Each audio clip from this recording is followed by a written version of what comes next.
Hey there guys, Chet here. Today I'm going to compare Miro and Confluence Whiteboard, two of the most popular online collaboration tools that help teams brainstorm, organize, and visualize their work. We'll go over their features, user experience, integrations, customer support, and pricing. So by the end of this, you'll have a clear sense of which one might fit your needs better. And after watching the video, if you decide to go with Miro, check out the link that I added in the description. And if you use that link, you'll get access to a premium course and some great Notion templates all for free, just for using my link. Now, let's get started. First off, let's talk about what these platforms are. Miro is a popular tool for visual collaboration. It's great for brainstorming, mind mapping, wireframing, and planning projects. Product teams, designers, and marketers love it because it offers an endless canvas. You can use sticky notes, shapes, templates, and even connect it to tools like Jira, Slack, and Figma. Now, on the other hand, Confluence Whiteboard is part of Atlassian's Confluence suite. It gives teams a digital whiteboard that's connected to their documentation and knowledge base. This is super helpful if your team already works in Jira or Confluence. It makes it easy to link your brainstorming ideas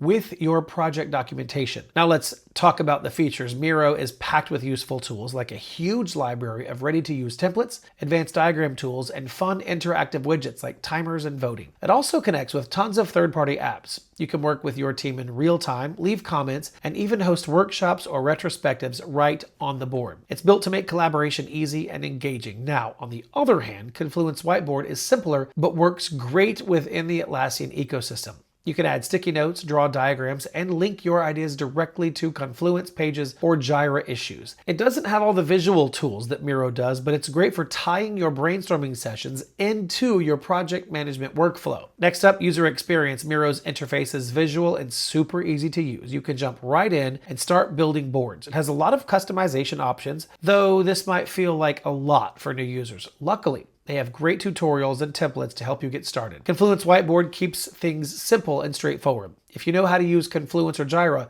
you will feel right at home. But compared to Miro, it might seem a bit more structured and less flexible. When it comes to integrations, Miro is ahead with connections to more than 100 tools. These tools range from project management to design and communication platforms. Confluence Whiteboard focuses mostly on Atlassian's tools. This is great if you use Jira, Confluence, and Whiteboards together, but it's not ideal if you're after wider integration options. Pricing, Miro offers a free plan. Starter plan, $8 per user per month. Business plan is $16 per user per month, and custom pricing for enterprise plans. Confluence Whiteboard also has a free plan for up to 10 users. The standard plan is $5.16 per user per month. The premium plan is $9.73 per user per month, and the enterprise option is based on custom quotes. So which one should you pick? If you need a flexible, highly visual tool for creative collaboration with lots of integrations, Miro is a fantastic pick. But if your team is already deep into the Atlassian ecosystem and you want something lightweight and directly tied to your project documentation, Confluence Whiteboard will probably serve you better. All right, that's it for this video. If you found it helpful, don't forget to like and subscribe. As always, thanks for watching.